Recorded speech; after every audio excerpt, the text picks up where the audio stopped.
chỉ hi mấy Saipikhup aman hi 9,000 sang cô mà này ô chỉ khốt này cái khoang vàng ở hiệp bồi vậy hỏi à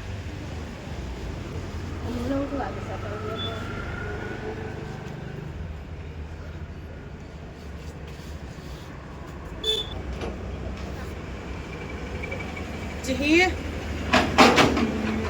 azem chứ nào azem hi chỉ pasal Saipikhup chỉ hi pasal Saipikhup hi in chỉ hi hơi chỉ hi nụi ya hen adonga chiho hi chiho azem ho hi chiho hi khai Saipikhup ki ding tin chi chipa hi le pasal Saipikhup ahoi be se ne guys sum ki chovin sangup le zanga oh 6,500 he chi azem he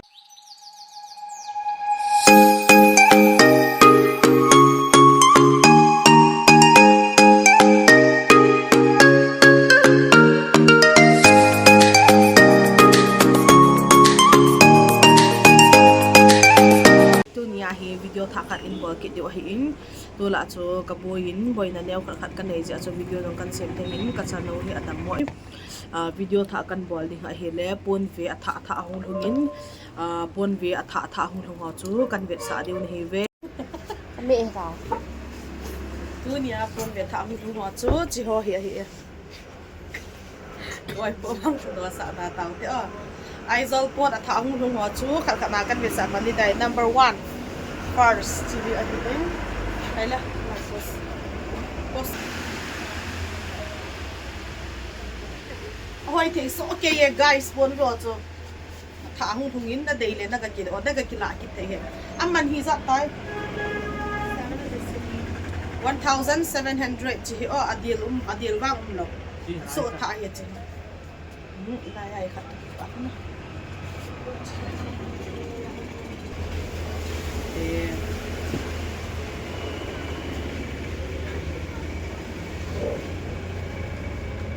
chỉ hi mấy Saipikhup aman hi 9,000 sang cô mà này ô chỉ khốt này cái khoang vàng ở hiệp bồi vậy hỏi à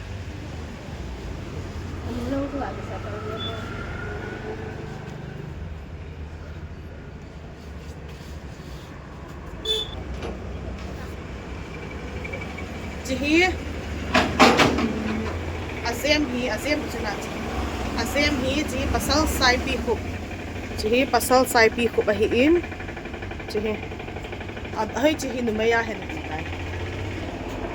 adonga chiho hi azem ho hi chiho hi khai Saipikhup ki ding tin chi chipa hi le pasal Saipikhup ahoi be se ne guys sum ki chovin sangup le zanga oh 6,500 he mình hi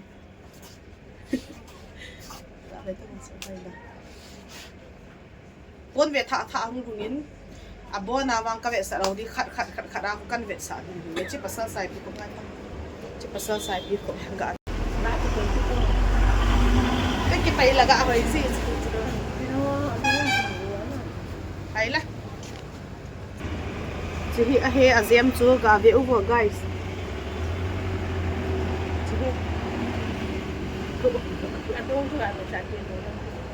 chỉ hi giá đông hi chỉ hi cả biểu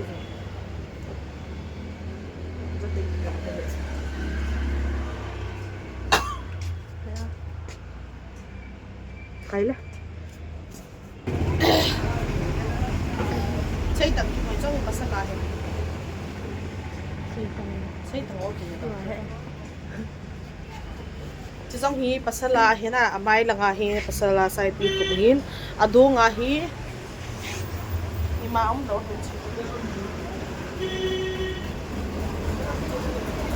oi te so ke ye chia man san ho chi sang nga le zanga ma da ya 5,500 ke lo te chi ni zan man ham khang ko me yang a ke lo bao chi sang thum le zanga a he adil wa lo 3,500 ahoi quality sart today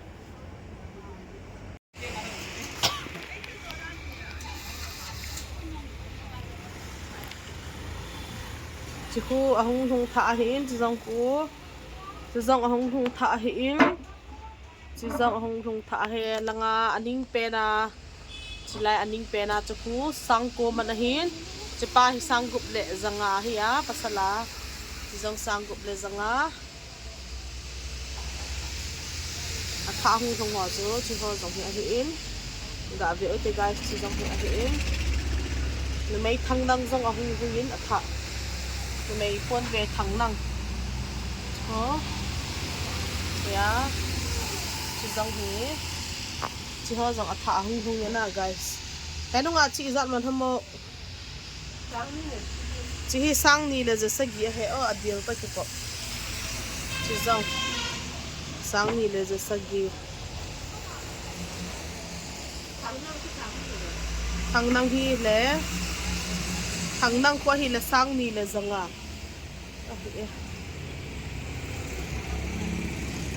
pa chapon ve dòng tam ta hung hung kinin ga ve ute guys koi tabang pon ve tha dai de nom deu pa chapon ve tha hung hung ni hung ke ve te kit o hite tha hung hung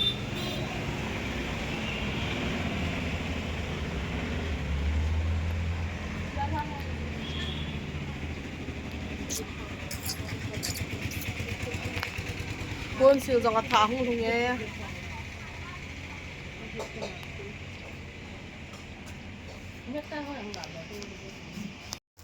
hello guys ina nga zingu nampo na necktie hung hung tan necktie chu ga ve ute color azat za do me chi hi zat khat hi in wana chi hi maroon chi hi amalang chi hi maroon hi in chi tilanga zong ahoi thei wale nu necktie chu ga ave ji ngobo azat na umjeng ahoi thei dan cái dòng cả darling thì khát cái lạ bị là phá thì hơi bể sẽ chi hiến chơi tới một chú chi hiến thả design là dạt đâu mẹ năm pôn á giống abana giống abana giống ahoi thầy là gì nghe ahoi thầy là gì nghe à hi necktie. Wow. Ahoi ahi.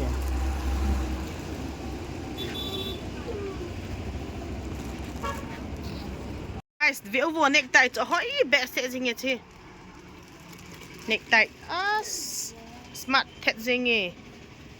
Guys, tu nia pon về ho necktie ho advertisable nào hi chân chung hin ting. Tua hi mission hospital langa ka kal taw kit yu kanaw ka gatha kit do hitai dukan nei nu ta kanu nga to khat ve hin zonun hesi culture pon ve Saipikhup necktie Saipikhup bag zonun hin zonun pon ve tha hung hung kit tai necktie zong nam pona tha hung hung kit tai ama he kanu nga dukan nei nu hi in advertise ka bol hi nung set in ka YouTube ma hung lut ho atha na hi la subscribe hin bolin lang chile ka video hi skip bolo helin abula pat achai chalai na vet pi dingin ka hin temin koi tabang pon ve adei le chilaya kanunga test to la ang kichoh ji theu he discount hoi ta na mo ding hi e wahi mission ko sa tiu ta ke ho nunga nu hi ama hi mission na hi ka viewers so kasi te la nga ama hi no mai chang khat se ama hi ka san na tamu hi na ma hi nurse ka sim sao ya nurse an sim chai masanga sia hi nei po po hi le a si te to nom to la ki na lo de bol sak bol ta ki bol de nurse asimia sum lu za hi ale do lo vai le mol ne ki ta ne da si te no mol ti Mission Road, way to Mission Road. Kan kalong tawin, tuahi. Tuahi warden nung. A principal nuwaga ang ahe kanawin. Principal nung ting le report kapidyo kahung nung tay ki kadso kahet sa adiw dan he guys. Ka darling. Nuita. Hello guys. Okay. Hung đam mo kitin, hung đam mo kilamol na ni ade. Tam selin lang. Principal mo tulin lang na. Kung Ini pati.